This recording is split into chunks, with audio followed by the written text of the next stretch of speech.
Absolutely gorgeous day, but mega windy, so just need to be careful. Quite fresh, so typically heart rate shoots up when you've got rid of a fair bit of fatigue. And nice to be out again because it's a lovely day, but yeah, just super windy, like 45, 50 mile an hour wind. So yeah, that's fun.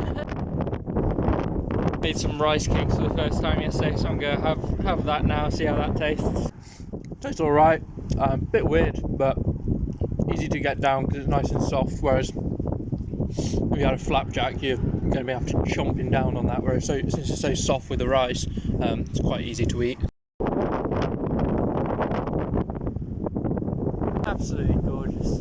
Had a good 3.5 hour ride, zone 2 ride this morning, but now I'm doing some rehab exercises. So normally I'd do these at the gym, but ideally I'd move them to a separate day, so do the rehab exercises the day before I go to the gym, and then don't have to worry about, don't have to do them during my session, which I've been doing. Can just do them in isolation, and I certainly don't want to get lazy with them, but I feel like if I'm dedicating a specific day to doing them, then they're going to be higher quality than just getting them done at the gym, which is the only time I found I had the mental energy to get them done. Guys, it's Tuesday, back on the trainer for doing another low cadence session again today, so back with the low cadence stuff, which is good. Got 3 by 10 minutes low cadence, then 1 by 10 minutes high cadence. So we'll see how we get on with that. Legs are feeling super nice. Heart rate back under control, which was quite high yesterday, especially at the start of the ride. Calmed down towards the mid part, the end of the ride, but at the start it was like, fucking hell, this is looking a bit ropey. Also doing some sprints, so got 6 by 10 second sprints, that being a new stimulus. See how we get on with that. Just doing my max sprints to warm up and then crack on with those longer sprints, see how they go. Just hit a couple of 1300 watt max sprints, which is good because I haven't seen seated sprints, haven't seen those numbers in a while. That's close to like my max proper sprint, standing sprint, so might be able to work on the standing sprint over the next couple of months. Should be able to bring that up to hopefully 14, closing on 1500, I reckon. Yeah, that's really promising. Just legs feeling good today, so good to see. It's obviously seated sprint, generally get less power down. The last few months when I've been doing sprints, it's pretty much always been seated sprints, so yeah, I need to relearn the technique of the standing sprint again, but hopefully the seated sprint work will pay off in improving that.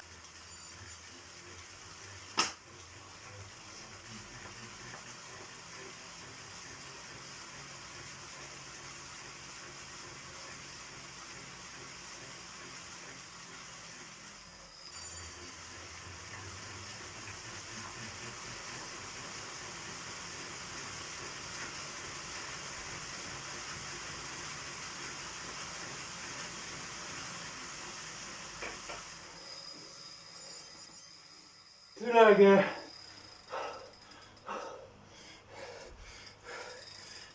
My 6-10 second sprints, which are pretty hard. Yeah, just doing a new stimulus where sprinting for longer than you used to, so getting up to 1100, 1150 watts, and just trying to hold that, and then it tails off to in the 900s by the end of the effort. Learn to be able to keep it above 1000 watts for the whole effort, and then push it up from there. Yeah, hard work, but I also got those good max sprints in before as my warm-up, so I was happy with those. So yeah, see how these 10-second sprints progress over the next 3-4 weeks. Bit of an easy spin now and then move on to the low cadence efforts. I'm also doing this ride, I'm dual recording the activity, so I've got 4-eye single-sided power meter on the TT bike, so I'm recording that on my watch, and then I'm obviously recording what the kicker's saying on the Wahoo. Now I'll compare the GPX files, and I'm going to do that, aim to do that a couple of times on this bike and a couple of times on the road bike. For the road bike, compare what the Asioma power meter is saying compared to the Wahoo kicker. If there's small differences in the readings of the power meter, I'm aware of them, so probably not adjust them, just be aware that, okay, this power meter reads 5-10 watts higher, for example, just so you're slightly aware of it. I mean, I'm never get too down if the power's like off in a session, but being aware of the differences between the three power meters would be useful to know.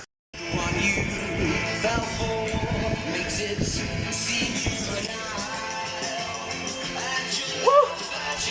Last set with low cadence today. 3 by 10 minutes done. That was good. Felt decent. Nice and consistent between the 3 efforts, and 30 minutes at 70 Newton meters. That's really good going. So yeah, happy with that. Just a little spin now, and then finish with my high cadence one by 10 minute high cadence effort. Whew. Got my high cadence effort now. Was all right. Would have preferred to be a little bit higher cadence on that, but it was all right. Power was good. Felt decent on it, so can't complain.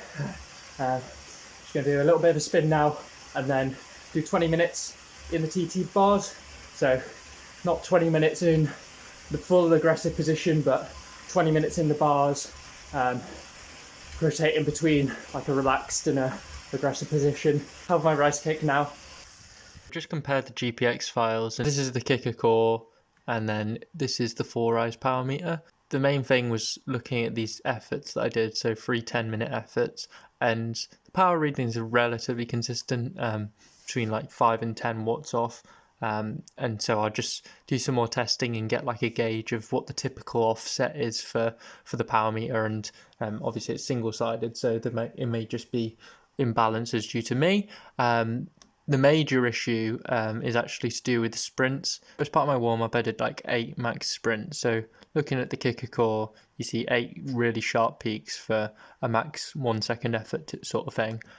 Whereas for the 4-eyes power meter, if we have a look at it, yeah, it really wasn't picking up all of those sprints, and the peak shape, like this is tailing at the peak rather than being a nice sharp peak. So yeah, just not responding well to those max efforts. Clearly an issue with the 4-eyes power meter. However, because it's on my TT bike, I'm not too concerned about it not responding super well to the max sprints.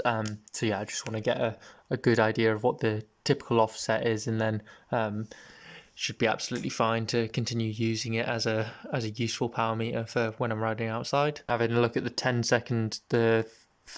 10-second sprints I did. So this is for the Wahoo, the kicker core. You see 6 really sharp, nice peaks there.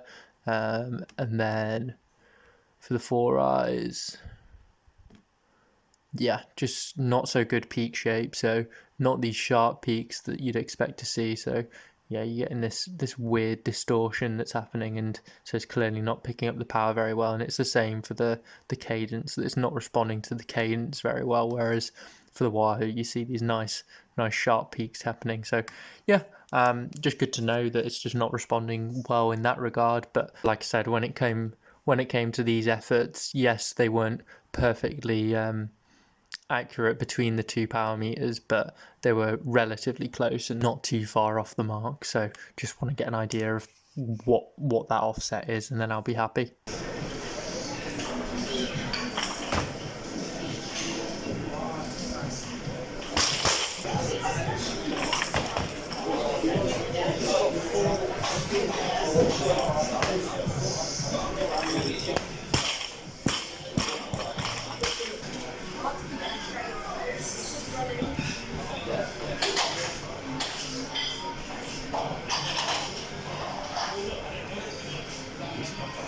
Hi guys, Wednesday, out for another Zone 2 ride today. Lovely day for it, but stupidly windy, a bit like Monday, so just catching these like stupid gusts of wind that really wanting to throw you off your bike, but you need to be getting out. Just stopping again for rice cake time.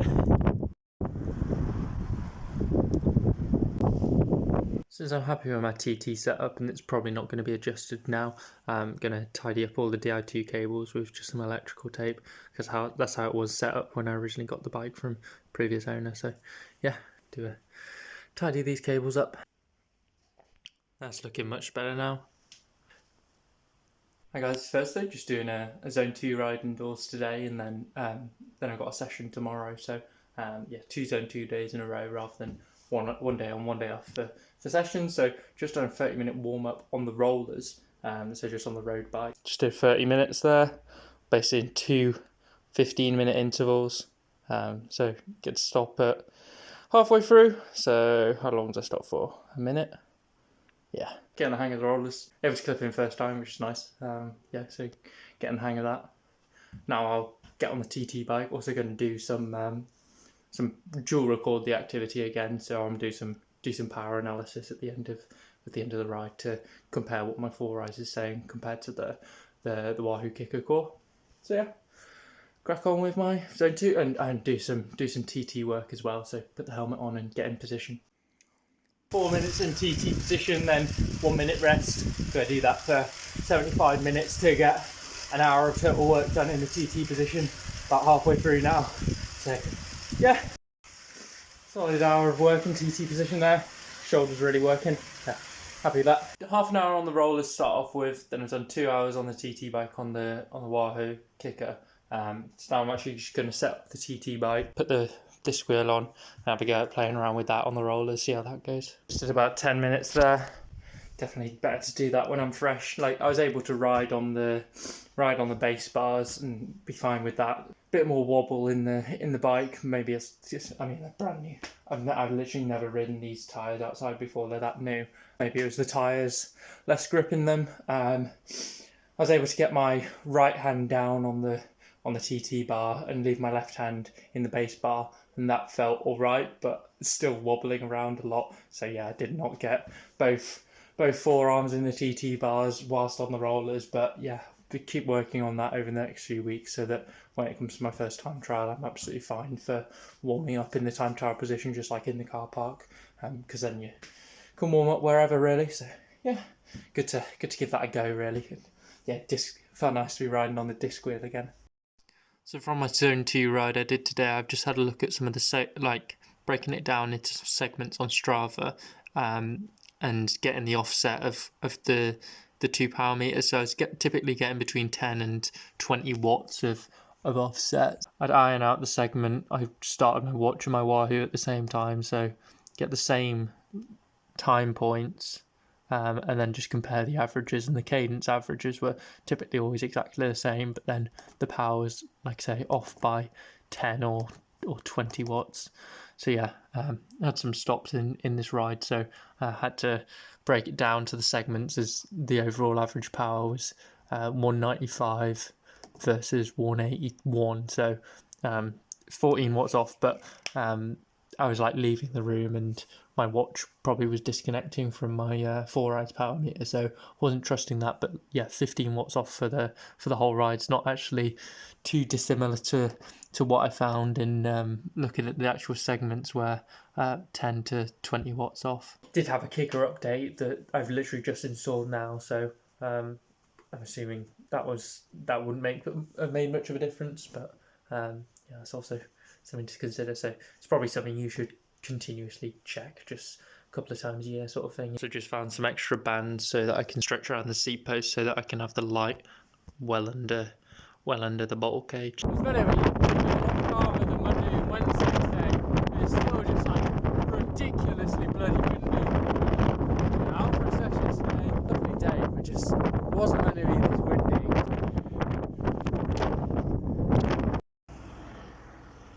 Did my 4 8-minute low cadence efforts there. They're all right. Average cadence was power was decent. Average cadence was probably 50, which is what I'm aiming for. But yeah, cadence was a bit all over the shop, with just the road being a lot lumpier and more undulating than I realised. So I'm down at 45, then get it up to 55, and yeah, a bit all over the place. And also for the past bit over a week, I've been dealing with some pretty bad saddle sores, and yeah, they were pretty bad yesterday on the turbo, really uncomfortable actually, and then today same sort of deal, just yeah, getting onto those efforts and yeah, just really hurting. Getting out the saddle for some of the effort, it's kind of, you can get the power down easier, but it means it's less reproducible, because I've been doing all the other low cadence efforts heated.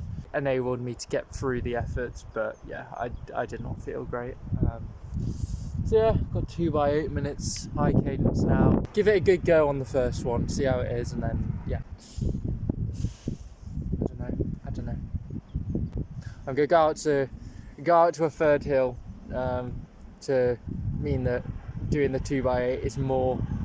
It's easy. It's less easy to give up and not do the 2x8 because it's a long enough section of hill that I have to do 2 efforts to get up it. So unless the first one's stupid bad, I'll do both efforts. Yeah, I need a little bit more of a spin there. So yeah, God, it's been so slow today with the headwind. It's been nasty, man. Oh, lovely day though.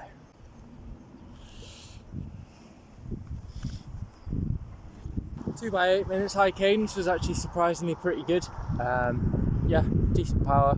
High cadence could have definitely been higher. It was more like a little bit above my preferred cadence, but even doing that after the low cadence efforts, it feels like you're really spinning it out. It's not like you're doing it from fresh. So yeah, happy with that, because especially after those low cadence ones, I was thinking that was going to be torturous, but yeah, really wasn't too bad. So happy with that. Just get home now. And the wind's calmed down as well, which is good. Should be a really nice day out tomorrow as well, especially if the winds calm down.